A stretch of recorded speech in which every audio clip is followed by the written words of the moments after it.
Hello, students. Let us learn a new chapter coal and petroleum. So, these words are not new to you all. As you all must have even seen, coal, which appears black in color and it is used for various purposes. Then we have petroleum, which we use in our day to day life for the vehicles. So, now we use various materials for our basic needs. Some of them are found in nature and some have been made by human efforts. So then they have told to make a list of which are man-made and which are natural. So natural which we get directly, like if we have air, water, soil, minerals. But in case if we take man-made, man-made is which is done by men. Like if we have clothes or some furniture, so all this is made because of men. So Bujo is asking a question. So can we use all our natural resources forever? Definitely not. If we can use it forever, if we use it in a sustainable manner, otherwise we will not be able to use it. Now there is a question saying that can air, water and soil be exhausted by human activities? So they've said that you have already studied about water in class 7. So is water a limitless resource? So water is plenty in nature, but we know many of us are unable to get access to clean drinking water. So now basically these resources have been classified into two broad categories. First, inexhaustible natural resources. So with the word inexhaustible only, we can know that it is present in unlimited amount. So the resources which are present in unlimited quantity in nature and are not likely to be exhausted by human activity. Example is sunlight and air. So maybe whatever, however, we are using the sunlight in the form of solar energy for charging our solar panels.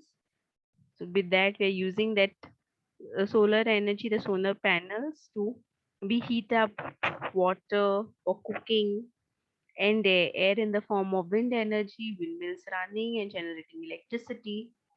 So it is an inexhaustible natural resource. Then we have exhaustible natural resources. So the amount of these resources in nature is limited and they can be exhausted by human activities. Once or for all, it can get over and become extinct also. If we do not control our needs, keep on using, like in case of forest, if we keep on cutting forests, lead to desertification. Wildlife, poaching of animals, minerals, in the form of mining, keep on extracting minerals. What will happen? Time will come, there will be no minerals. Then coal, petroleum, natural gas. So we need to think of ways how we can use these exhaustible natural resources in a sustainable manner. So now there is an activity.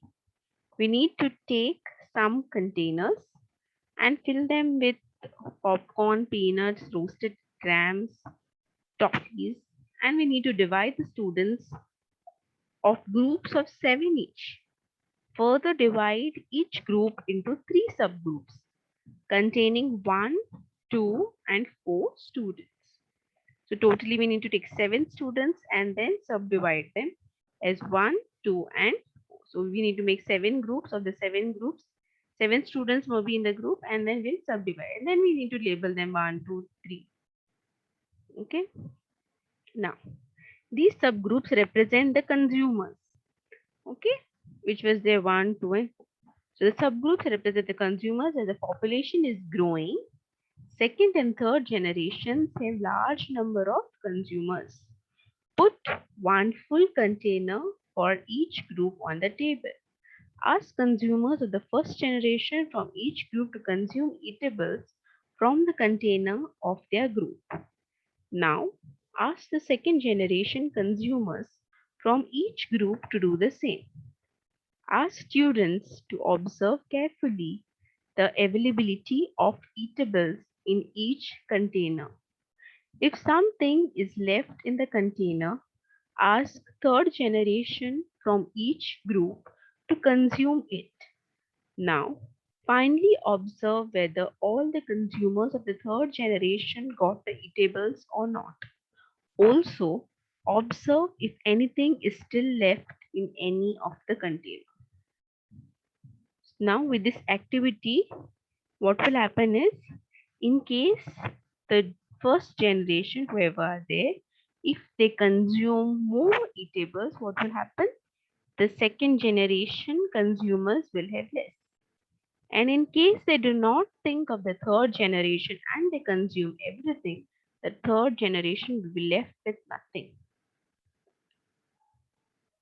Now, so this was example. It was, simulated example for you all to understand the gravity of the situation, to know that our natural resources like coal, petroleum, and natural gases is in limited access, and we need to conserve it for the future generation.